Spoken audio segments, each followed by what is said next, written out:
Hello, everybody. So nice that you are joining again. I'm Gea Dunnik, chair from the World Psychologist, and together with Esther Hayema from Psych we host the webinar for this evening, and she will introduce our guest for tonight. Some practical things. The webinar will be recorded and you can see it another time on both the Psych Global and World Psychologist website. Further, your questions, you can put them on the Q&A and we are doing our utmost best to answer them. So I wish you a very nice webinar. And Esther, will you tell more about the presenters for tonight?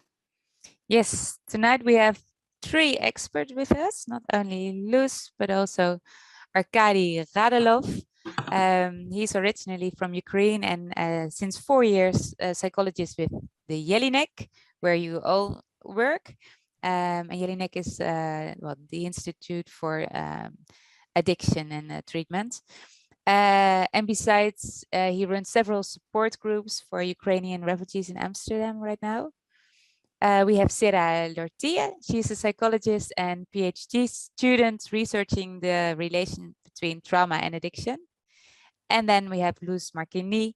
She's a clinical psychologist and she's very experienced in working with trauma and addiction. We're very happy to have you all with us tonight. And I'm very curious after your presentation. Arkady, I believe you will start. Yeah. Welcome to our webinar, and the topic of our talk tonight will be use of psychoactive substances. So let me first tell you what we have planned for you tonight. First of all, I will start with presenting a case from last couple of weeks. Then my colleagues will talk further. My colleague Luz will talk to you about substances and problematic use of it, and how you can talk about it with your client. Sarah will then bring to your attention a trauma in relationship to addictions. So after that, Luz will round it up with the practical tips, how to start and keep the conversation about the problematic use with your client using the cognitive behavioral therapy and motivational interviewing techniques.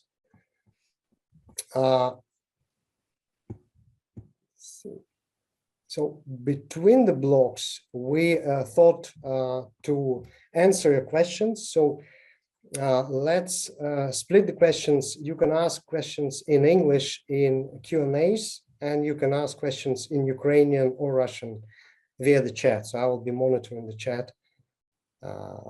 Yeah, and then we do our best to answer those questions.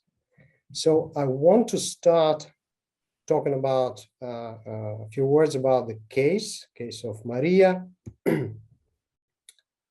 Maria is a female around 40 years old from Kiev. She is since 4 months in the Netherlands. She stays in a shelter, for Ukrainians. She is well educated. I was asked to talk to her because people who work in the shelter noticed that she smells of alcohol, and she does not really have much in common or contact with other people from the shelter.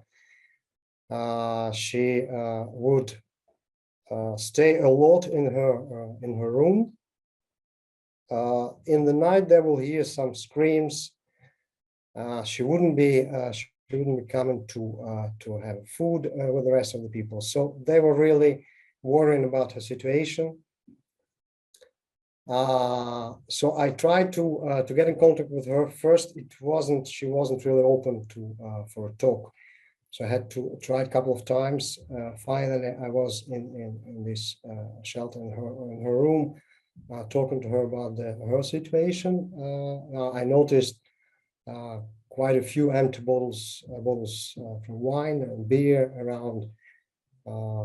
Now, when we start, it took time to bring the topic on addiction on alcohol, actually. And after that, when she was open to talk about that, she told me, first of all, she She was already treated a couple of times and it didn't help her. So she was in treatment and then she would start using again. After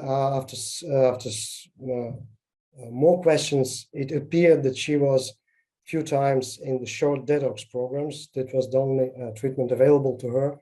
So she had a detox, and after that she started again using alcohol. So she had an idea that the treatment doesn't help. We will use this case to come back to it and to see what could be done, what we could do to help her with her complaints. Now, that was the case. I want to introduce my colleague Luz, and she'll take it further. Luz.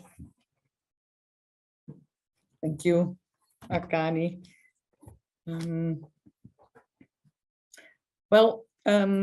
Before we're going to talk about substances and talking about substances, I want to do the poll, Esther.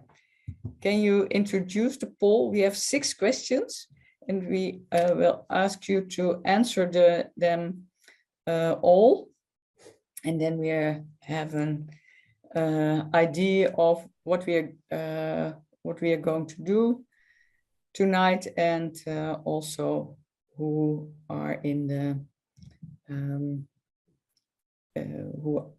where you are from. So we have someone from who's looking in Ukraine, and we have a psychologist from the Ukraine in the Netherlands, and someone comes from looks in another from another country and is working with refugees from Ukraine, and we have half of our participants are otherwise interested. Well, then let's see what's responsible alcohol consumption. It's I see that most of you think 1 glass a day and several days non-alcohol at all. That's true according to the World Health Organization. And that are the last insights. Well, everyone is good. 80% is good. Aware that not everyone get a PTSD after experiencing a trauma. 15% is what is found, and yes, the fourth question, you can't contribute to improve the addiction by treating the PTSD. Several research showed that it is good to help the PTSD complaints, but it doesn't result in better effects for addiction. We will come back to that later. It's also good to know that just by making a registration, people change their behavior already. So this question should be asked with true. So we are going to tell you new things today. And you don't want to teach your client to avoid social situations in CBT for addiction. Well, that isn't totally true. So I would choose not true, because in a certain stage, it's good to avoid situations that you are at risk to drink. So this is where we are going to talk about. I think, yes, we stopped with the poll, and now I'm going to tell you about the different substances and about when do we speak of problematic substance use.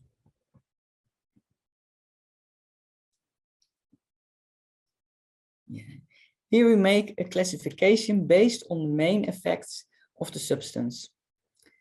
Narcotics, downers, have a calming and relaxing effect. They make you calm, happy, and reduce anxiety. If you have a lot on your mind, you can forget about it for a while.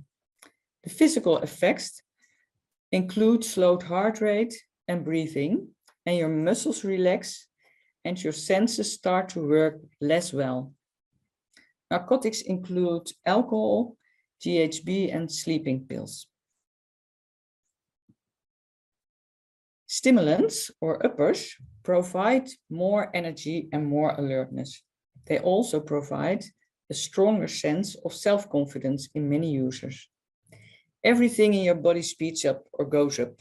Your heart rate goes up, your breathing speeds up, and your blood pressure rises. Your muscles tighten, which can cause jaw cramps, and you get more energy. The only thing that goes slower is your digestion. You are not hungry or less hungry. Cocaine, speed, amphetamine, ecstasy, but also tobacco and coffee are examples of stimulants. Awareness-altering drugs, trippers, and hallucinogens, the most difficult word in this whole presentation. The world looks different for a while. Its use affects mood and perception. You can gain certain insights into yourself and on your environment. And in some cases, this is experienced as a religious or spiritual experience. Physical effects include a slightly accelerated heart rate and blood pressure. Awareness-altering drugs include ecstasy and cannabis. I'm going to say it again. Hallucinogens include LSD, magic mushrooms, ketamine, and other tripping agents. This classification by effect is not a very strict classification. Some drugs have multiple effects. Cannabis can have a narcotic effect, the stoned effect, but provides mild physical stimulation and can be mind-altering in high doses. Alcohol is a narcotic, but at a low dose, it can make you feel fitter. Oh, here are the trippers. If you and your client agree that you will discuss substance use, it is important to be very specific about amounts. This is important for your assessment and during treatment to see the effect of treatment. Alcohol is calculated in units. 1 unit contains 10 grams of pure alcohol. 1 unit of beer is then 0.2 liters, but 1 unit of heavy beer of 10% alcohol is 0.1 liter, just like a unit of wine. So not just ask only for the amount of beer, but also ask for the percentage of the beer. So it's good to realize that 4 bottles of wine contains the same number of units as 1 liter of whiskey. Cannabis, we count in grams. A pre-rolled joint is usually 1/4 of a gram, and cocaine also in grams. Also ask if it is snort or sniffed or smoked, because smoking cocaine is much more addictive than snorting.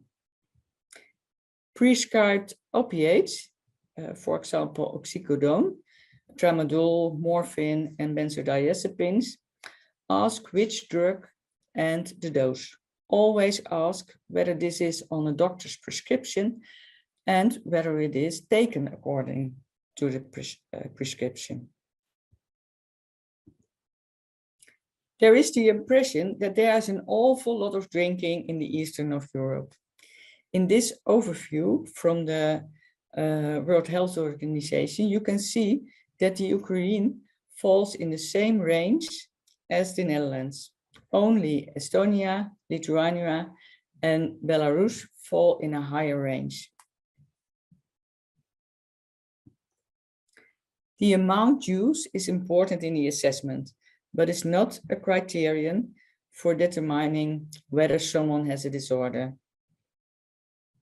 But when we look at the criteria for substance use disorder, it's about loss of control of overuse and negative consequences, tolerance, and withdrawal symptoms. Let's talk about talking with your patient about substance use. First, let's see why it is important to discuss substance use with your patient. When someone presents certain complaints, all relevant areas of life that may influence the complaints are questioned. Substance use should also be included in order to get a picture as complete as possible. Substance use has sometimes the function of coping with the complaints, such as safety behavior with benzodiazepines in case of anxiety, and thus reinforces fear. Substances also influence the effect of medication. For example, most antidepressants do not work or work less well if someone also drinks alcohol. And also the use of cannabis can influence this. When someone stops smoking and also uses antipsychotic medication, it is good to pay more attention to an increase in side effects. And it's also good to know that nicotine speeds up the breakdown of antipsychotics. So when someone stops smoking, the dose can suddenly turn out to be too high. In addition, substances can be used as self-medication. Some complaints may therefore show up less because substances are used. Think of a glass to take the worst nerves away from social anxiety, or smoking cannabis to suppress panic attacks. Not everyone is aware that the same use subsequently worsens these complaints. For the best results of treatment, it is important that the client is not using substances. Someone who regularly smokes weed is actually quite constantly under the influence. Even people who drink heavily can still be under the influence the next day. In that case, treating is like painting in the rain. Something sticks, but it doesn't really get pretty. Being under the influence simply has a negative effect on a person's cognitive functioning that's involved with learning, and that's what you need in treatment. So if a treatment doesn't work well, it is good to question the substance use again. Also remember that the client should be informed about the effects of substances on the complaints. This is normal in somatic healthcare. For example, if you have an allergy, the specialist informs you that you must check the ingredients of your shampoo. Likewise with substance use. An example of a colleague of mine is the client who has been treated for depression for years and find out during a consultation that his substance use could have an influence.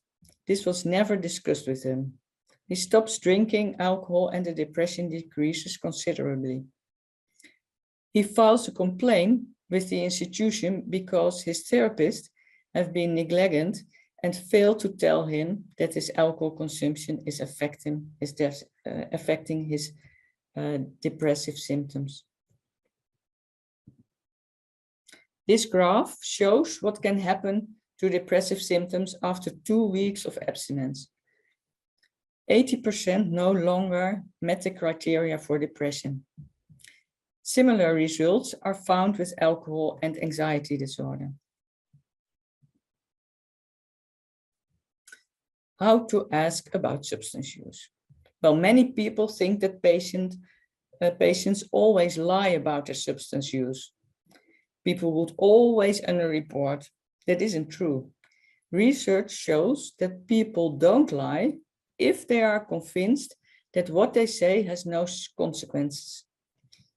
In the Ukraine, you can get a note in your file with several consequences for getting a driving license or some kinds of job. So it was very important for Arkady to convince Maria to be able to talk about her drinking problem. Use is often a shameful subject. People don't like to talk about it, especially when they come for other complaints. By introducing the subject as a standard part, just like you ask about the sleeping pattern or the daytime activities, the threshold is already lowered. Well, inform your patient about how substance use can influence the complaints, and your attitude has to be neutral, no judgment allowed. It's very important to use a screening tool. Screening in itself is a real intervention with effect on use. A screening makes it possible to talk about objective facts with your patient and not to end up in a discussion about opinions where you come up against each other. The more common or natural you introduce a screener, the more normal the patient will experience it. The Audit C is a short screening tool. You see it in the slide, and it distinguishes whether there is a drinking problem, excessive or heavy drinking, and it's available online in English. Research showed that the combination of using a screener and discussing the influence of alcohol on complaints can lead to drinking 3 or 4 glasses less a week. Let's see what it looks like to discuss alcohol use. This is a very special moment.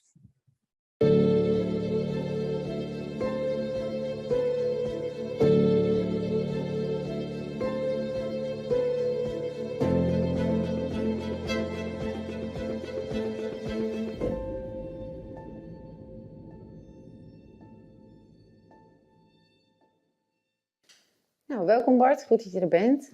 Ja, dank je. Vertel eens, voor welke klachten kom je? Nou, ik kom eigenlijk omdat ik me de laatste tijd steeds somberder voel. Ik ben al heel veel moe. Ik slaap slecht. Ja, mijn vrouw zegt iedere keer van, jezus, wat ben je sloom geworden eigenlijk. Dat is een beetje wat... Dus vind je het traag? Ja, en we hebben het erover gehad en mijn dochter die is zwanger en, en ik wil eigenlijk ook wel leuke dingen doen straks met mijn kleinkind of zo. Ja. Dus dat, Je wil een fittere opa zijn. ja, straks. en als ik zie wat ik nou doe, ik doe zo weinig. Er komt zo weinig uit mijn handen, dat mijn vrouw zei van ja, als jij straks een kleinkind hebt, wat ga je er dan mee doen? En hoe ga je dat aanpakken? Ja. En toen, weet je, het heeft al vaker opmerkingen gemaakt. Toen dacht ik van, nou oké, ik moet er wat aan doen. Dus, weet je, ik moet in ieder geval onderzoeken wat het nou is. Dus je baalt ervan en je wilt het graag veranderen. Ja. Ja. En vroeger was ik toch anders. Weet je, toen ik nog werkte en zo, was ik veel actiever. Oké. Ja. En kun je iets vertellen, hoe lang heb je deze klachten al? Vul vooral aan, hè, wanneer ik iets vergeet. Maar als ik het even samenvat, je hebt last van slaapproblemen. Je voelt je niet uitgerust als je opstaat. Je hebt moeite om dingen te doen. Je hebt allerlei plannen, maar het komt er eigenlijk niet van. Ook door die vermoeidheid. En je wilt eigenlijk fitter worden. Je wil straks een fittere versie van jezelf zijn. Niet alleen voor jezelf, maar ook voor je partner en een kleinkind dat op komst is. Ja. Ben ik nog dingen vergeten? Nee. Wat ik nog vergeten ben te vragen, gebruik je ook middelen? Middelen in welke zin? Rook je, gebruik je drugs, drink je alcohol? Nee, roken ben ik 8 jaar geleden mee gestopt. Daar ben ik echt heel Wat trots goed. op. Ja, heel trots. Drugs gebruik ik helemaal niet. Dat heb ik ook nooit gedaan. Alcohol drink wel een glaasje. Ja, dat is het een beetje. Ja.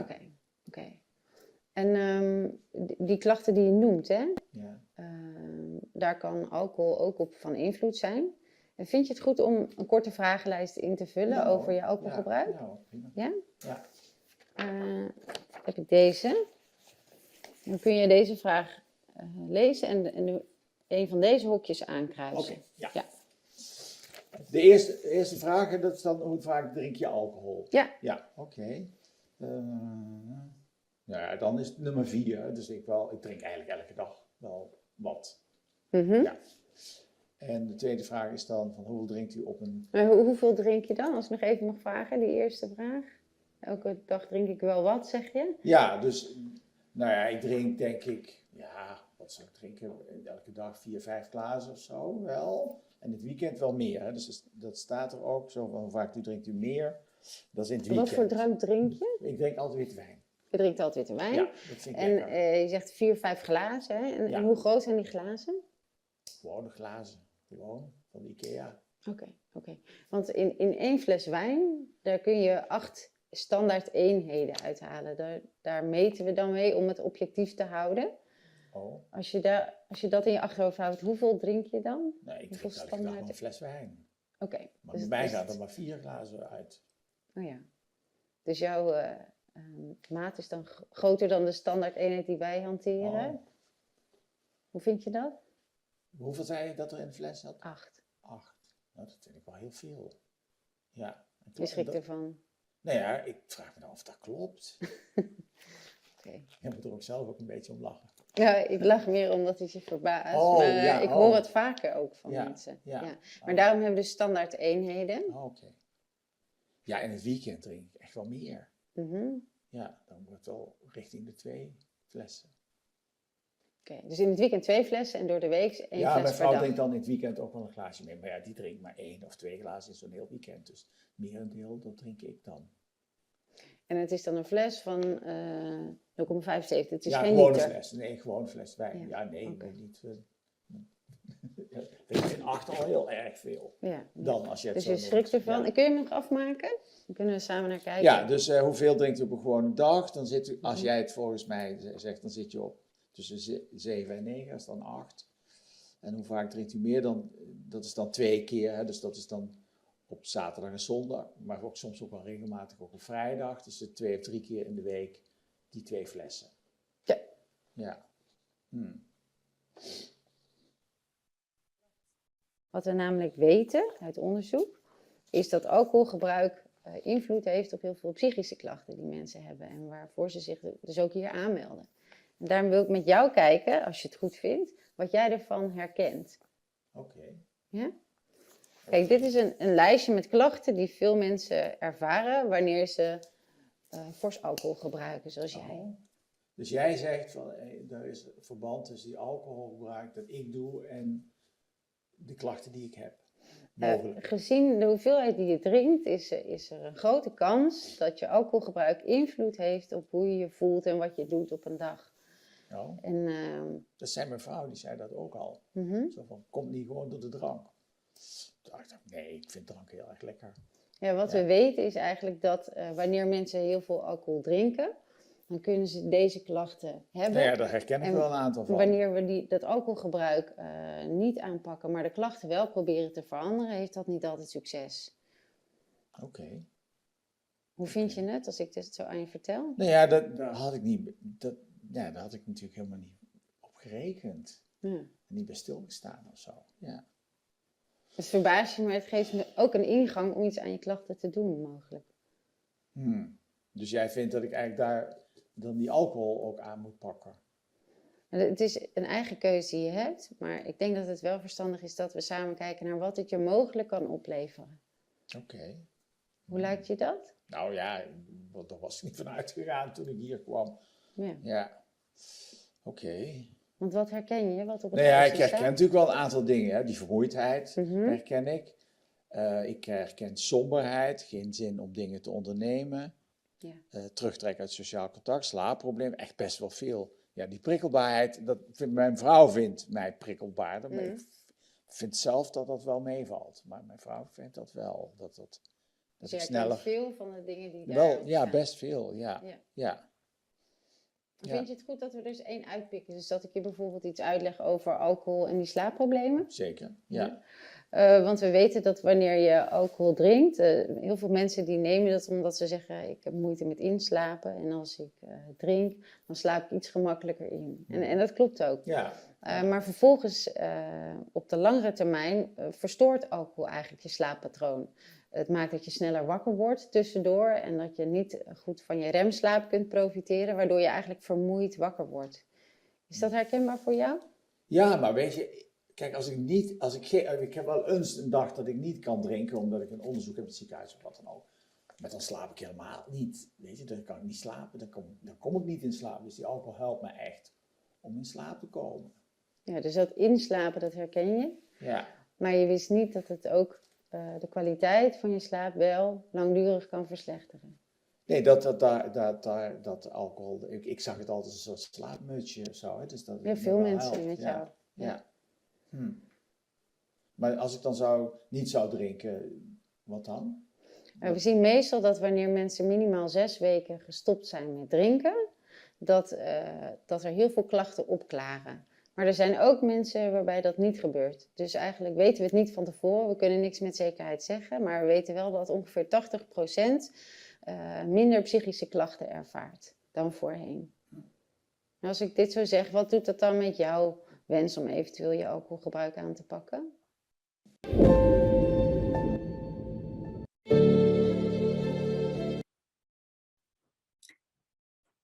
Well, this was an example, and I'm curious if there are any questions in the Q&A. Not yet in the Q&A, but I have a question myself, if I'm allowed. Yeah. You said that the people tend to be honest about their substance abuse, as long as there are no consequences, right? Yes. But if they want to be in treatment, they need to stop with the use completely, or because that could be a consequence, right? That the treatment will be stopped, or that you. At the beginning of the treatment, you have to set a goal first. We will come to that later.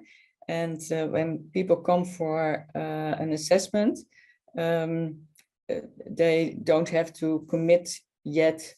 They will be informed and then make a decision about what type of treatment they is indicated and what goal they have for themselves. Yeah, and sometimes the type of treatment is also when you have a clinical treatment, then you have to be you have to aim on abstinence. Yeah, but sometimes you don't succeed. But the most important thing is that you keep in contact about it and you keep on trying to reach your goal of abstinence. Is that an answer? Yeah. Not totally.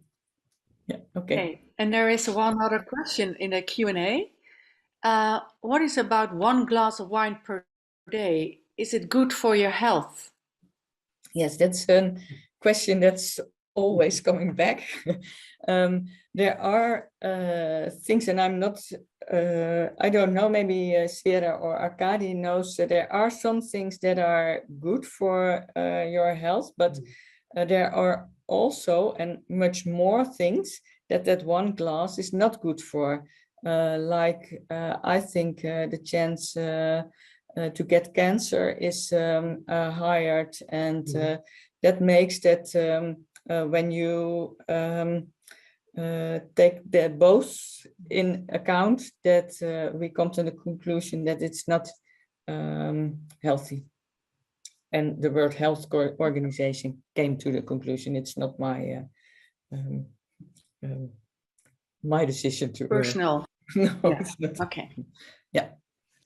It was, if I may add, it was the advice, the Health Council updated its advice, I think 1 year ago, 2 years ago, and before that it was officially that a couple of glasses or a couple of glasses per week are okay, and now they updated the advice and they say it's really healthy. If you go for health, it's 0 basically. Yeah, so Yeah. as an official advice, it's 0 now. Thanks. I don't see no questions coming via the chat. I wanted to say. So. Okay, then I will ask Sarah to tell us about the next topic. Yes. Thank you. I'm going to talk about the relationship between trauma, post-traumatic stress disorder, and substance use disorders. First of all, why do we bring up this combination of disorders? Well, comorbidity numbers are quite high. In a population of PTSD, about 46% of the patients will also suffer from a substance use disorder. In a population of substance use disorder, around 25 to 34% will meet up to the criteria of PTSD, especially in patients with both alcohol and drug use. So working with one of the two populations, it is very important to be cautious for this combination. So what is the explanation for the association between these disorders? Well, there are several hypotheses. First, there is the hypothesis of shared liability, which says that there is a complex relationship between both disorders and that they influence each other. Second, you have the hypothesis of self-medication, which starts with PTSD and then goes to substance use disorder. And they say that these patients, they use alcohol or drugs to suppress their complaints as self-medication. Third, there's the hypothesis of high risk, and that goes from substance use disorder to PTSD. And this hypothesis says that patients with substance use disorder bring themselves in more dangerous situations. For example, being more at risk for accidents while being under influence of alcohol, or interact in a more unsafe environment with dealers or drug-related crime, etc. And finally, there is the hypothesis of susceptibility, which states that there is a certain vulnerability to develop the both disorders, and they also influence each other. At Jelinek, we are currently running a big randomized control trial called TOPA, Treatment of PTSD and Addiction, where we included patients with both PTSD and substance use disorder. And we found that these disorders already exist for a very long time in this group of patients, 12 years for substance use disorder and 17 years for PTSD. And you see in the last two tabs that most patients did not receive any previous treatment. So the PTSD complaints exist even longer than the substance use disorder. And most of the patients, you see 63%, also say that the PTSD came first. So these results from this big RCT fit to the hypothesis of self-medication, where it starts with PTSD and then the substance use disorder arises. And also in general literature, most evidence is found for the self-medication hypothesis. Therefore, it is super important to be cautious for substance use disorder in the population of traumatized Ukraine refugees. If patients suffer from both disorders, their treatment outcomes will be less favorable. They are using more substances, they relapse more frequently, they have higher comorbidity with other disorders, dropout numbers are higher, and they suffer from more interpersonal problems. So it's a difficult to treat group. Well, although many Ukrainian refugees will have experienced a trauma, this does not mean that they automatically suffer from PTSD. Luz already told you that in the beginning. Although more than half of the people in general will be confronted with a life-threatening situation, only 7 to 8% of the people will develop PTSD in their lives. However, looked at the risk factors of developing PTSD, you see some interesting things. Temperament and existence of other psychological complaints increases the risk, as well as frequency of trauma and knowing the perpetrator, for example, being a family member. And last but not least, lack of social support and bad coping increases the risk of developing PTSD. When looked at the case of Maria, she did not have a support system in the Netherlands. She was isolating herself and she was drinking heavily. All factors that increase the risk of developing PTSD. So it is good to be alert to PTSD complaints, but trauma does not automatically lead to PTSD. Chances are quite big that your patient does not develop PTSD after suffering trauma. However, that does not mean that trauma does not have an important impact on their lives. It could lead to depression, substance use problems, or even personality disorders. So, although trauma does not necessarily lead to PTSD, you can diagnose this disorder even when your patient is not abstinent. For many other disorders, this is not the case, as Luz already mentioned, because a lot of the other complaints will disappear when a patient stops drinking or using drugs. For PTSD, this is mostly not the case. So, what if your patient has a diagnosis of both substance use disorder and PTSD? What are the implications for further treatment? Well, you could argue to treat substance use disorder and PTSD at the same time. Research indicates that it is safe to do so and that treating the PTSD on top of the substance use disorder will decrease the PTSD symptoms. And there's most evidence for this parallel treatment. And this is also consistent with the self-medication hypothesis, because if you only treat the addiction, it would not be very helpful since the cause of the substance use disorder is not dealt with. You would maybe think that according to this self-medication hypothesis, it is even a good idea to only treat the PTSD and not the substance use disorder, and that the substance use disorder will disappear automatically. Well, this is unfortunately not the case. Luz already told you that after the poll, treating only PTSD does not have an effect on the substance use disorder. So you need attention for the substance use disorder as well in your treatment. However, there are also some arguments to treat substance use disorder and PTSD sequential. And with sequential, I mean treating the addiction first and then the PTSD. Well, a recent meta-analysis indicates that treating substance use disorder also has a positive effect on PTSD complaints. Furthermore, many therapists prefer this because they think treating both disorders at the same time is harmful or even dangerous. But for the parallel treatment, there's a little bit more evidence. Okay, so timing of treatment is somewhat questionable, most evidence for parallel.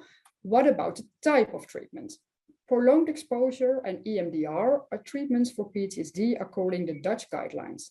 And for patients with a combination of PTSD and substance use disorder, prolonged exposure is also effective in decreasing PTSD symptoms. However, it is less effective than in patients without substance use disorder, and there is more dropout from the treatment. And as I said before, treating only substance use disorder also decreases the PTSD complaints. EMDR in this group of patients is only studied once, and although the results were promising, more research is needed. In summary, there is high comorbidity between PTSD and substance use disorder. Not all patients who suffer from traumas will develop PTSD. The trauma-focused treatment does have a positive effect on the PTSD complaints, although treating only the substance use disorder also has a positive effect. Most effective timing of PTSD treatment is still unknown, although there is a little bit more evidence for parallel treatment. Prolonged exposure is effective, but dropout is quite high. EMDR is promising, but there is still little evidence for this group. Okay, let's see if there are any questions.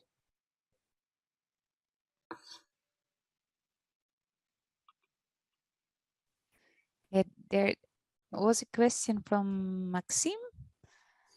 He only sent it to the panelists, but I think everybody should see it now. So maybe Arkady, you can help. Yeah, I can help translating. This question is about the coffee. What about the coffee? If you don't have no comorbid somatic problems, how much coffee is healthy to have? How much coffee is healthy to drink? And what about milk in the coffee? Okay, so this is a question about the first part more. Yeah. How much? Do you know that, Luz? No. I think but that's just my own reference that 2 cups of coffee is okay, but that's something I just know for myself, and it's not in some kind of guideline. No, I'm not aware that there are that there's a guideline that we use in our patient. No, so I'm sorry, I can't answer it the way we can tell it about alcohol.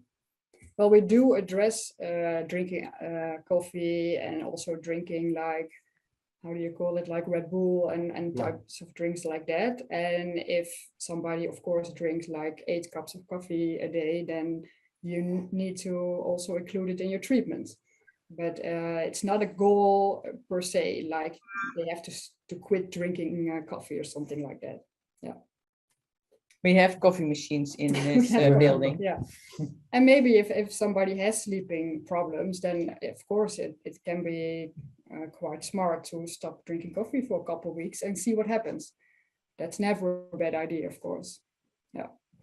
I would say also keep in mind that coffee you drink orally, so it takes about half an hour, 45 till 45 minutes until you actually feel the effect of the coffee. This is sort of slowest way to consume something psychoactive. So if you would have 3 coffees after each other, then very probably you'll feel the effect of all the 3 together. And maybe if you indeed have a problem falling asleep, yeah, you shouldn't have coffee later in the afternoon, late afternoon.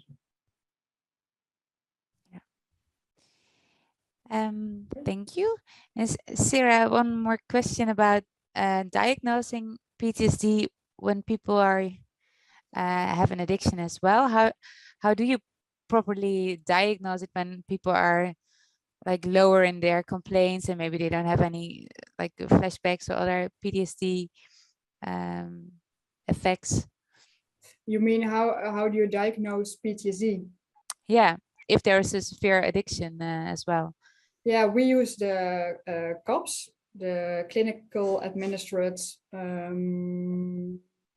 PTSD symptom, I think. I always say CAPS, I don't even know by head where it stands for. And you can also do it with the SCID-S, where you can diagnose all kind of complaints. And you can just do it the same as when people are sober.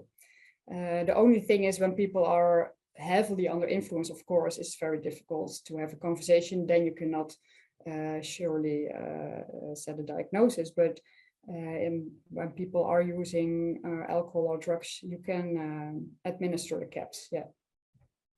And this is the golden standard for diagnosing PTSD. Invallen? Yeah. Maybe you also mentioned that people under influence have less complaints when they're still using alcohol, for example. Well, then when you're going to treat the substance use disorder, you can do it again or ask again, how is it going right now? And you can consider to do the CAPS after abstinence has reached. Yeah. Thank you. Any other questions? Not in the chat, I see. No. Okay. Okay, then I will pick it up right here to talk about what you can do in treatment yourself and when it is wise to refer your patient. In this webinar, we want to convince you that you can do a lot yourself for your patients with substance use problems. Just by discussing it, paying serious attention to it, and doing a screening with feedback, you make a difference. If you then take the time to provide psychoeducation about the effects and consequences of use, you are also doing a good job. Don't think you need to know everything. The opposite is the case. Be curious together with your patient and look for information that's relevant to your patient. The Jelinek website contains a lot of information which you can use in combination with Google Translate. Then ask your patient what conclusion he draws from this information. Then it's good to mobilize support, help from the environment, and in addition, there are also meetings of the Alcoholics Anonymous.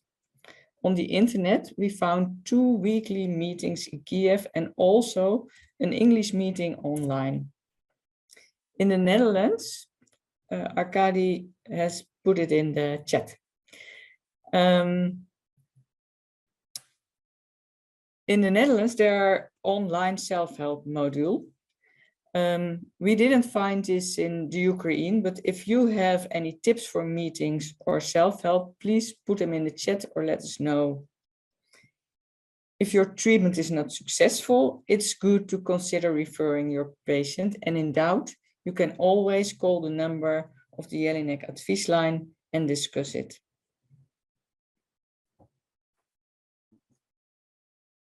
Let's see when to refer your patient to addiction care. Some people only think that a detox is the only treatment for addiction.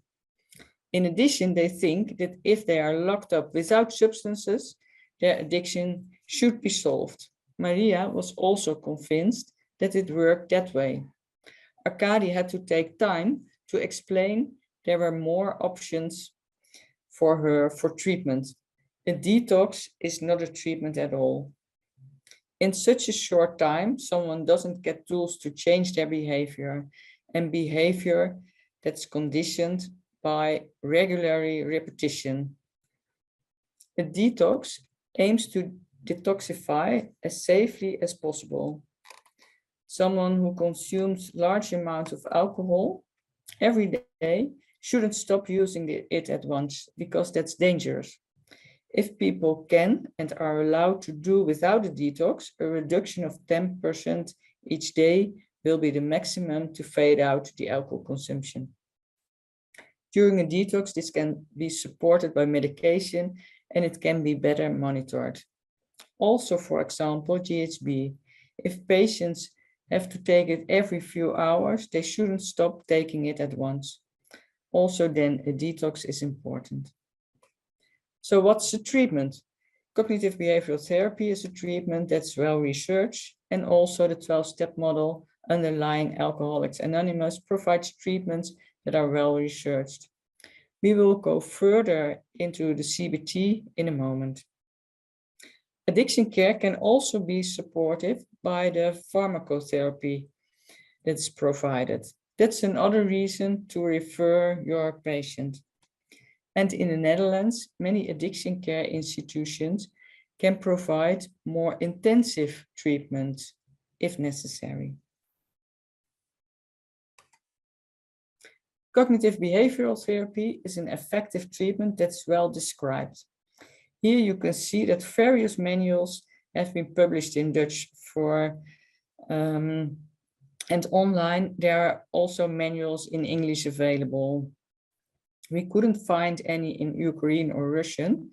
So if you have found something, please inform us in the chat so your colleagues and we can use it. A very bad misunderstanding is that the treatment of addiction is not effective. That's not true at all.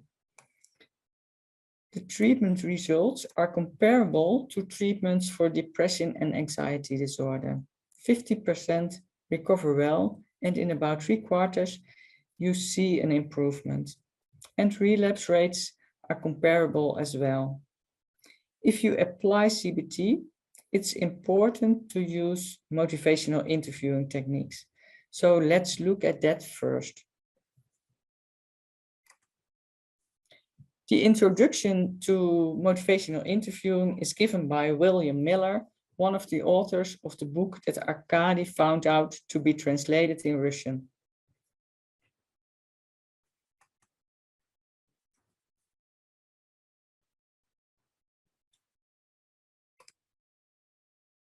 Fundamentally, motivational interviewing involves a change in role, a change in how you think about what you're doing.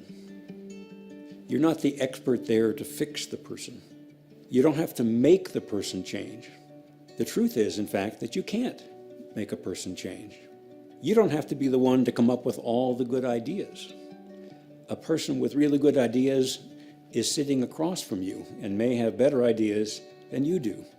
It's not like a competitive sport. It's not like wrestling where you try to defeat and pin and outsmart and outwit the person. It's more like dancing together, moving together, adjusting your movements to the other person. Overall, motivational interviewing is not a directive approach. Neither is it just a following approach. Following is listening to the person and kind of going wherever they go. Motivational interviewing is in the middle, between those two, and we describe it as guiding. If you go to another country and you hire a guide, you don't expect the guide just to follow you around. That's not what you're looking for. Neither do you expect the guide to order you when you will arrive, when you will leave, what you want to see, what you will enjoy, what you're going to do. That's not a good guide either. Good guiding involves good listening, as well as using your own expertise. A good guide will find out where you want to go, what you're interested in, what you're hoping for on this journey, and then help you get there using his or her own expertise, enjoyably, safely, efficiently, perhaps. That's the guide's job. Not solely directing, not solely following. There's some of each in it, but it's a blend of those things. This may or may not be the way you've been thinking about your own work, but we invite you to try it out. Fundamentally, So motivational interviewing is a conversation about change, where you strengthen the motivation of your patient for this change. Motivation is not a fixed fact. It's also not a personal characteristic. Motivation is subject to change, and our job is to mobilize, enlarge, and strengthen it. When you talk about change, you will hear ambivalence. Two kinds of languages are mixed up: change talk and sustain talk. For example, I want to lose weight, but I've already tried everything and I can't keep up. Or I want to exercise more, but I can't make time in the evening. It works much better if the patient himself speaks out loud the arguments for change. People become more convinced of what they hear themselves say. Ideal is therefore if the patient himself speaks out loud the reasons for change. Motivational interviewing was developed in the treatment of alcohol addiction. This ambivalence is so strong in substance use. On the one hand, there's the enjoyment of the use, but on the other hand, the suffering from the consequences. Research clearly shows that the more change language the person speaks in a session, the greater the chance that he will actually change his behavior. In motivational interviewing, 4 processes are distinguished. The first is a precondition for the second, and so on. The first is engaging. That is the process by which 2 parties enter into a useful contact, a working relationship. Sometimes it can be done in a few seconds, sometimes that can take weeks. It ensures that the patient trusts the therapist and wants to enter into that relationship. The second is focusing. That is to get agreement to what you're going to work on together. What does the client come for? And what's the therapist's agenda? A goal, a dot on the horizon. For example, the client is short of breath and has inflammation of the airways and wants to get rid of the complaints. The doctor wants to discuss smoking. They have to get agreement on what are we talking about. The third is evoking or eliciting, and that's the core of the motivational interviewing. Let the person tell as much as possible arguments for change. We'll get back to that later. The fourth, the last, is the planning. That's the link between change language and change behavior. The first step in our manual, our CBT manual, is to identify the client's reasons for addressing his substance use. We used to discuss both the disadvantage and the advantages of changing or stopping and of continuing the use as well. However, it's very clear from the research into motivational interviewing that talking about change also leads to change in behavior, and that sustained talk doesn't lead to change. That is why at this step in the manual, we only discuss the disadvantages of continuing to use and the benefits of stopping or reducing. Only when you are in the first process, the engaging, it's sometimes good to consider the disadvantages of stopping to show understanding for what the use had brought the patient. But as soon as you are engaged in the eliciting process, that's no longer advised. How do you ensure that your patient speaks change language? Well, it's important to use open questions instead of questions to which you can answer yes or no. Why do you want to change? Instead of, do you want to change? A nice way is also the use of the ruler. On a scale from 0 to 10, how important do you think it's for you to stop drinking alcohol? Perhaps the client will say an 8. If you ask the client why not a 7, he will mention all the arguments that make it important for him to stop. You can also do this with the question on a scale from 0 to 10, how much confidence do you have that you will be able to stop? Even with a 1 as the answer, you can ask why not a 0, inviting the client, your patient, to speak out about his little bit of self-confidence. If you ask, what would be the worst thing that could happen if you continue to use alcohol? Or what would you like the most to change if you stop drinking? Then have your patient imagine the outcome and then tell you as much in detail as possible what it looks like.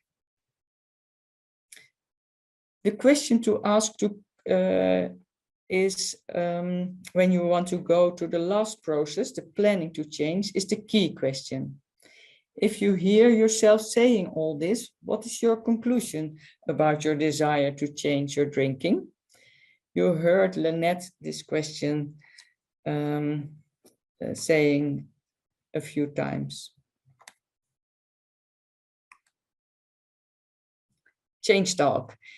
These starting of sentences are starting of sentences with change talk.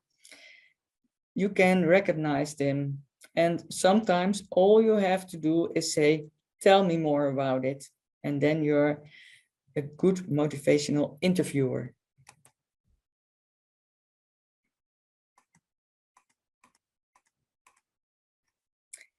If the patient concludes after the key question that he wants to change, it's time to set a goal so that you can then make a change plan. The goal must be formulated smart, so concrete, feasible, and measurable, with a date, a duration, the exact amounts for your patient uses. For example, from Wednesday, the 6th of July, I will only drink 2 units of alcohol on Friday or Saturday. The goal can therefore also be about controlled use. So that's what you are talking about, Esther. You can have a goal on drinking less, but it should be fixed in amount. That is why it's so important to determine the amount in very concrete terms. Otherwise, you can never determine whether the goal has been achieved or not. Just drinking a little less, and preferable not during the weekdays, is not a good formulated goal. Goal setting is also accompanied by motivational interviewing. It's important that it's a goal of the patient, but you do want your patient to be informed about what a good and a sensible goal can be within treatment. Motivational interviewing has a very clear idea about giving information. First, ask for permission to give information, and then ask what the patient knows about the subject. And then you can add your information.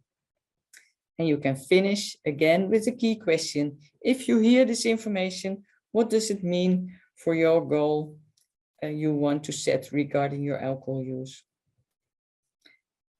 Especially when it comes to major risk, if someone continues to drink, such as pregnancy or when driving under the influence, and in case of aggression, then you really want to actively aim for the abstinence goal. Then it's very tempting to simply tell the patient what his goal should be.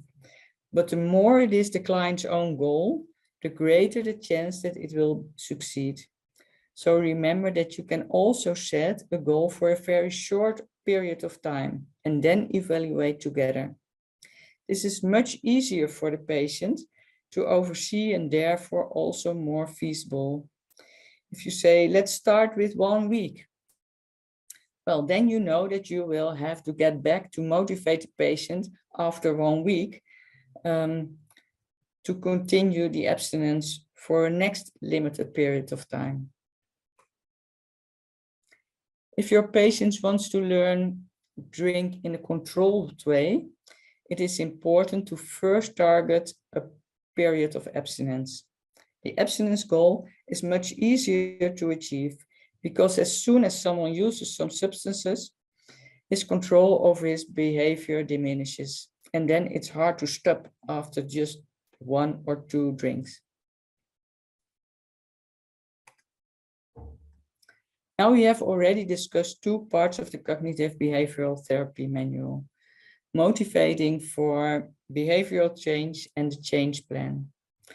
The CBT manual consists of many different parts, and I would like to focus on 2 parts, namely the registration of use and the self-control measures. But in order to understand this properly, I want to reflect on 3 phases in which you go from just having fun using substances into an addiction from which it's difficult to escape. The first phase is the phase in which someone goes for the reward, having fun, excitement, or being tough. Or the reward that you feel less of the sadness, of the fear, or of the worries you have. If you like it, you will do it more often.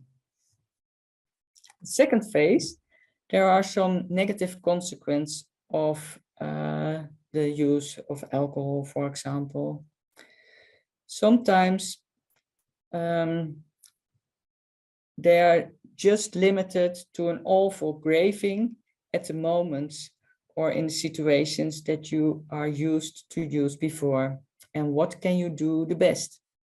Well, indeed, use some alcohol. Then the craving or the other misery will be over at once and you will feel great again.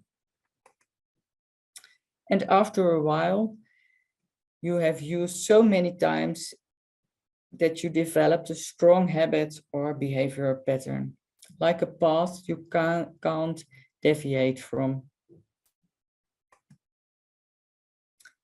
Register is the first step to gain insight in your own usage pattern.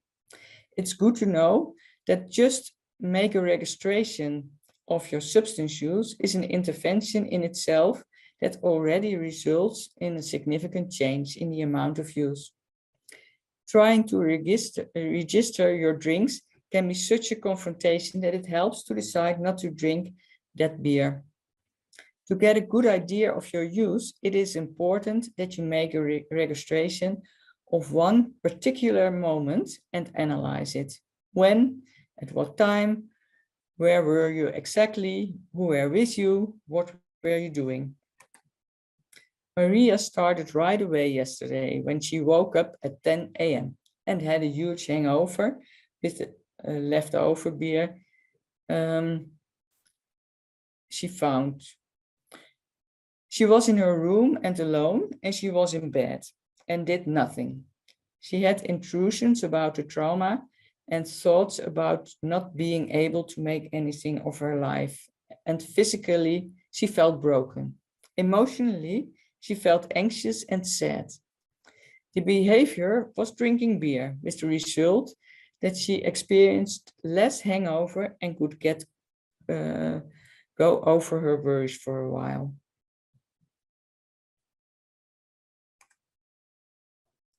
The registration gives an impression of the difficult situations in which you are used to drink your beer or wine. That gives you starting points to think about what you could do to prevent yourself from drinking in that situation. We call that self-control measures. Now we are going to look at a conversation about self-control measures with the same patient, Bart.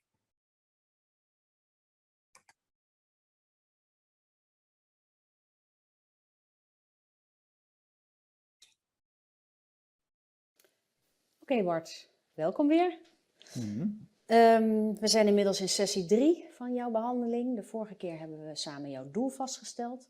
Je hebt besloten om 6 weken lang helemaal niet te drinken. Je bent inmiddels bij de arts geweest. Die Ja. heeft je geadviseerd wat je kan doen ter ondersteuning. En jullie hebben een plan gemaakt hoe je dat gaat aanpakken. Een stopdatum vastgesteld. Ja, dat is fijn. Ja, en vandaag gaan we het hebben over zelfcontrolemaatregelen. En dat zijn eigenlijk vaardigheden die je inzet om je doel te kunnen behalen. Bijvoorbeeld op de momenten dat je eerder gewend was om te drinken. Vind je het goed als ik je wat uitleg welke varianten er zijn? Zeker. We hebben eigenlijk 3 verschillende soorten. Die laatste horen een beetje bij elkaar. De eerste gaat over vermijding. Vermijding van bepaalde triggers om te gaan drinken. Dan kan je denken aan het vermijden van bepaalde plekken of situaties. Of misschien bepaalde mensen die je voorlopig moet vermijden. Bij de tweede gaat het over ander gedrag. Op de momenten dat je eerder gewend was om te drinken. Bijvoorbeeld iets doen ter afleiding. Iets ontspannends doen. Of iets anders drinken op de momenten dat je dronk. Dat je alcohol nam. En die laatste horen een beetje bij elkaar. En die gaan over jezelf belonen. Of een negatieve gedragsconsequentie op het moment dat je je doel wel of niet haalt. We weten dat het heel effectief is als je van tevoren voor jezelf een beloning bedenkt. Als je je doel haalt, dan ga je bijvoorbeeld een bos bloemen voor jezelf kopen of iets lekkers te eten. Het mag iets heel kleins zijn. En als je je doel niet haalt, om ook iets af te spreken wat je gaat doen als een soort gedragsconsequentie. Het liefst iets wat je uitstelt of waar je een beetje tegenop ziet, maar wel iets waar je uiteindelijk een positief gevoel aan overhoudt. En wanneer doe je dat dan? Dat doe je als je je doel niet haalt. Oh, Dus als straf. je toch een keer gedronken hebt, je zou kunnen zeggen een straf. Wij zeggen liever een gedragsconsequentie. Je kan bijvoorbeeld denken aan een klusje in huis, een keer een schuur opruimen, iets wat je uitstelt en waar je uiteindelijk toch een goed gevoel van krijgt als je het hebt gedaan. Oké. Ja. Als we het zo langslopen, is er iets waarvan je nu al zegt, dat herken ik, dat zou mij kunnen helpen? Nou ja, wat ik zeker weet, als het gaat over die vermijding, dat is dat 4 uur moment door de week. Ja, dan moet ik iets op verzinnen, want dan gaat bij mij de alcoholwekker af. Ja. Zo zou je kunnen zeggen, Ja. Dus dan zit je misschien meer een beetje hier, van wat kan je gaan doen om 4 uur of misschien iets eerder. In plaats van thuis te gaan zitten en alcohol te gaan drinken. Ja. Wat zou nou voor jou een goede activiteit zijn waar je afleiding uit haalt? Iets wat je ook prettig vindt om te doen op die momenten? Ja, kijk, ik was natuurlijk vroeger altijd, heel veel buiten en in de natuur en zo. Ja. Dat is er echt de laatste jaren weer ingeschoten. Ja. Het zou heel goed zijn als ik bij wijze van spreken om 2:30 of om 3:00 de deur uit ga. En dan naar buiten, de natuur in en dan pas thuis kom, zo rond 5:00 als Maaike weer thuis komt van haar werk. En dan overbrug ik dat moeilijke moment. En dan kan zij me bij wijze van spreken later op de avond ook nog een klein beetje steunen. Ja. Ik denk dat het een heel goed idee is, want je slaat ook meerdere vliegen in 1 klap. Hè. Je bent en de deur uit, dus je bent en weg van huis. En je doet iets waardoor je een beetje in beweging bent en iets wat je eigenlijk al wat langer wilde doen. Ja. Als het gaat over vermijding, dan denk ik meteen aan geen drank in huis. Dat heb ik ook al met Maaike besproken. Zo van, want als het in huis is, dan gaat het ook op. Dus, dan ga ik hier opschrijven de deur uit om 1:00 of 3:00, zei je. Hè? En hoe zullen we dat noemen? Wandelen buiten of fietsen? Wat doe je graag? Nou, vooral wandelen en af en toe wel fietsen, maar het is vooral wandelen. Ja. Wandelen, oké. Ja. Je mag meeschrijven trouwens op bladzijde ja. 19 van je werkboek. Oké. Dus hier schrijven we op om 3 uur wandelen. Oké. En je zei bij die eerste, hè, vermijding is belangrijk om geen drank in huis te hebben. Ja.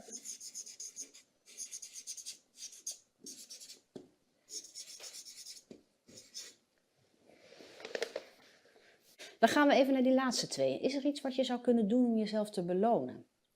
Laten we zeggen, hè, je hebt afgesproken, je gaat 6 weken niet drinken.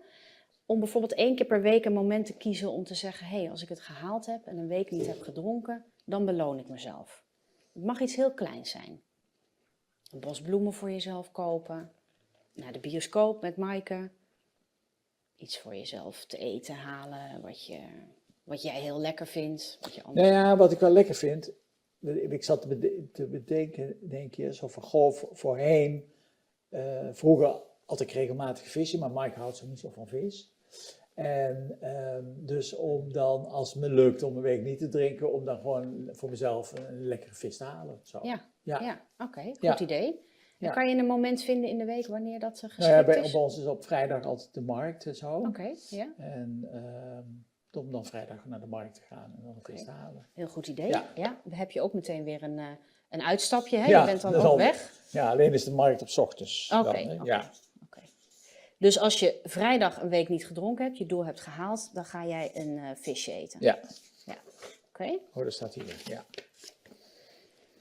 Hey, en als je het nou niet hebt gehaald, kan je iets bedenken van wat ik net noemde, hè? Een soort rotklusje in huis. Oh, dat zijn rotklusjes zat, want ik heb heel veel niet gedaan Oké. de laatste jaren. En nou ja, wat in ieder geval, we hebben zo'n heel mooi pad in de tuin. Mhm. Er liggen hele mooie steentjes. En, maar dat is volledig overwoekerd. Hè, dus je kan bijna een pad niet meer zien. Dus dat moet vrijgemaakt worden. een rotklus is dat pad van onkruid omdoen. Oké. Ja. En even kritisch, hè? Stel dat het je gaat lukken om 6 weken niet te drinken. Kan dat blijven liggen 6 weken? Ja, dat ligt al heel lang zo. Dus Oké. dat Dus maakt... niemand wordt boos als je dat nog 6 weken laat liggen? Nee. Worden we blij als het wel lukt om Allebei, daar wat... Oké. Alleen het is wel meer dan een uur werk of zo. Dus dan Oké. moet ik het eigenlijk in soort Misschien is stukjes dat... opdelen Ja. of zo. Ja. Oké. Maar, maar Maar dat mooi pad begin. vrijmaken is wel iets waarvan je zegt dat is iets wat ik kan uitstellen en waar ik een beetje tegenop zie. En als het me niet gelukt is om dan een week niet te drinken, dan ga ik dat doen Ja. in het weekend. Ja. Oké, Ja. dus dan ga je niet dat visje halen, maar dan wordt het pad Ja. vrijmaken. Ja.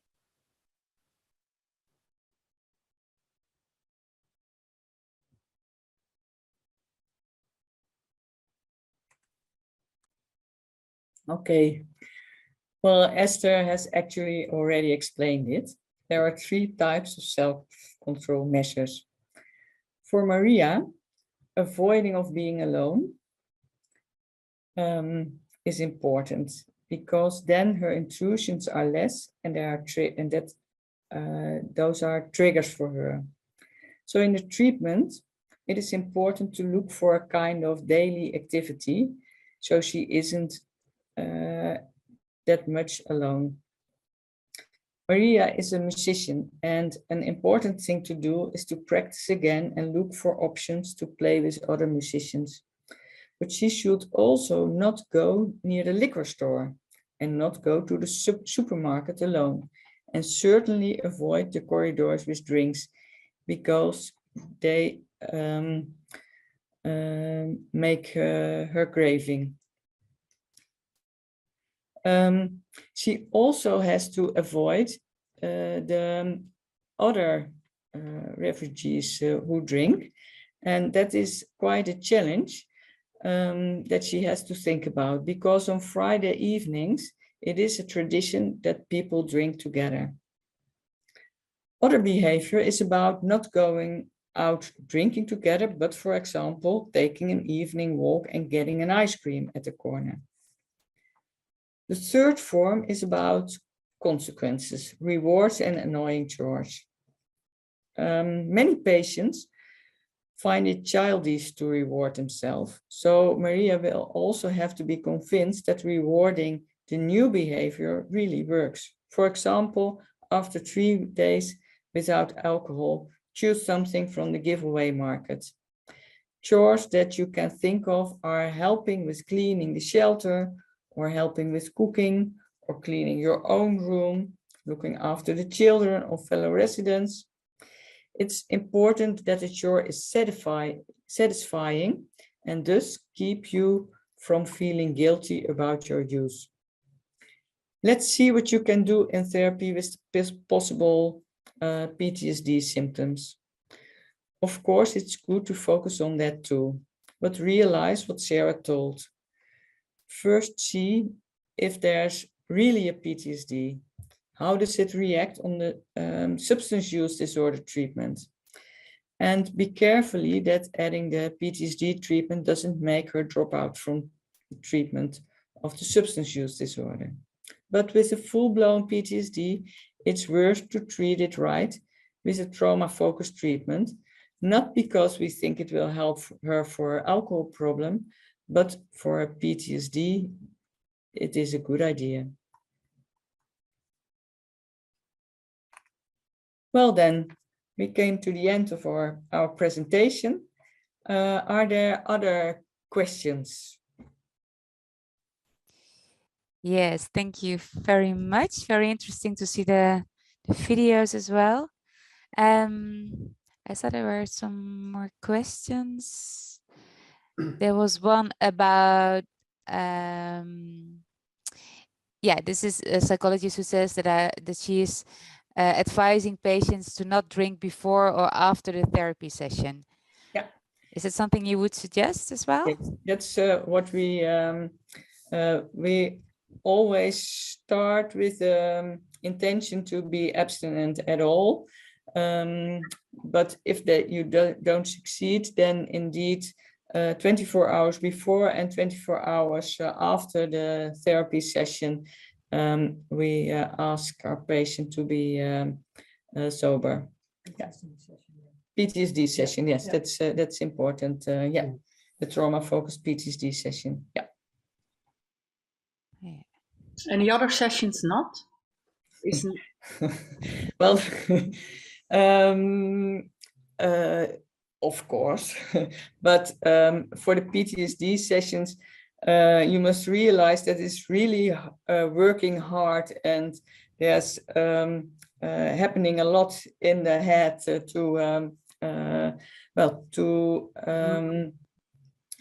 have good results of that session, and it would be a pity if someone does that hard work without result, and just coming to talk about substances is, well, I think it's not that intense as the PTSD treatment sessions are.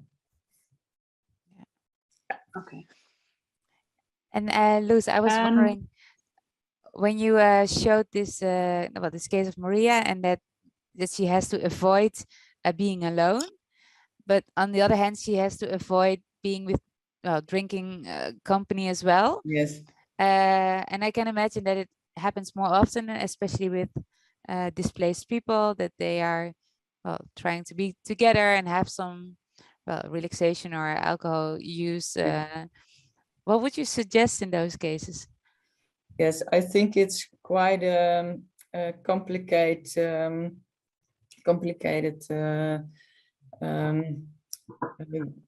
something you ask is to look for people to be with without using substances, and well, you have to look for and help them also to look for places where the use of substances is not normal, and then indeed things like meetings of the Alcoholic Anonymous are options then.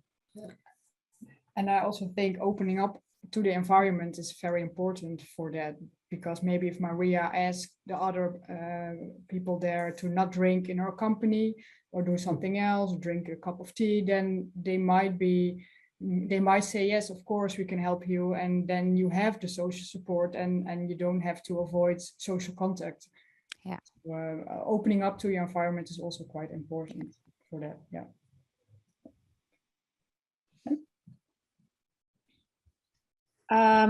There's another question. What if drinking of alcohol is coping for the stress and the war and memories of war? And so I can imagine that you think, okay, I drink something because it's too much for me at the moment. And well, you said something about when it's really a problem. So that's also, I think, a balance.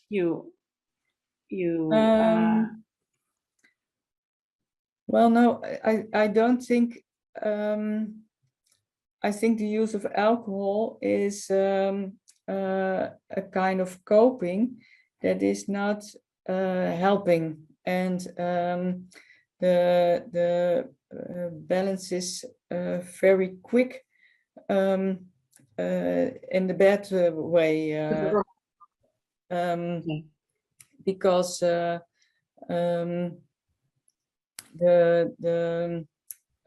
to say it's because certainly when it becomes a normal part of your daily life, and when it the amounts are more than it feels okay, and it gives lots of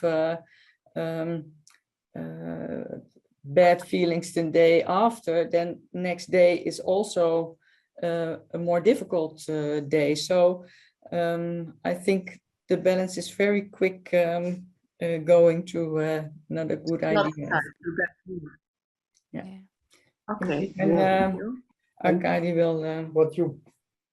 I think in my experience, what you also create on the longer run is that, look, indeed you get a relief of the symptom on the short term.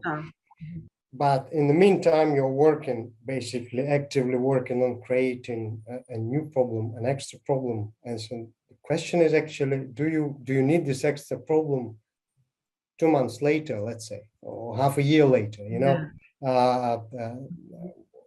the symptoms are not going away before you treat it. So you will get symptoms, but you will also get another problem, which is the alcohol problem on the longer run. I understand that it's maybe not easy to ask yourself, but ask yourself, do I need 2 problems, or I'm better off with 1? And the second thing I thought of just now is, look, alcohol often make people less active. So it means that you will very probably have less effort to look for help to solve the original problem, to solve PTSD. So basically, I already give you like 2 reasons not to, because, and you will look for help less effectively because you're less active, and you're creating a second one. That's my yeah. Okay, thank you. And maybe one last question to Arkady as well. Are there important differences in the way Ukrainian and Dutch people look at addiction and treatment? I would really explore the details. There is quite a lot of stigma that's surrounding addictions. In my experience in Ukraine, so people are not very often open about it, not immediately open about that. There, you really have to explain that there are no consequences. It's things you discuss here and stays here, and it's stigma is a problem, of course. Very different experiences than in the Netherlands can be a problem as well. I mean, there are all kind of practices that we don't use here. For example, some medication that you get as depot and stuff, which are, yeah, We don't, and very often people do not have experience with the talking therapy, with the psychotherapy. So you have to explain that there is a therapy that, and it's effective. It works. It's not like it is effective. People often do not believe, because if they don't look for help very often, on the earlier stages. So at the point that they come for help, the problems are already quite escalated, and they have already usually a couple of unfortunate experiences with the therapy that didn't work. So they might not look for help because they think, okay, I'm lost cause anyway, it doesn't work for me, which is often not the truth. So that's my Okay, there's one other question on the Q&A, and that's one for Sarah, I think. Can be the reason one another? PTSD is a reason of addiction, or addiction can be the reason of PTSD? You said something about this already, but I think maybe you can explain it a little bit more. It can go both ways. There are several hypotheses, and one is that it starts with PTSD and then goes from SAD. It's the self-medication hypothesis, and there's also a hypothesis that states that it starts with SAD and you are in more risky situations, and therefore also have more chance of developing trauma and also PTSD. And there are the hypotheses where it influences each other, and there is more of a general reason that both disorders occur. So there are different hypotheses, but the self-medication has most evidence, and that starts with PTSD, and then the SAD occurs, the substance use disorder. Okay. Yeah. Okay, clear. Thank you. Okay. Okay, I think no more questions. So I think we're gonna end this webinar. And Luz and Sarah and Arkady, thank you so much for this very, very interesting webinar. I learned a lot, especially about the unjudgeable way of asking questions to the clients. And also I didn't know the interference between smoking and antipsychotic medicine. So, and a lot more. So thank you again. Thanks again, Luz and Arkady. Bye-bye. Bye-bye. Bye. Thank you. Bye-bye.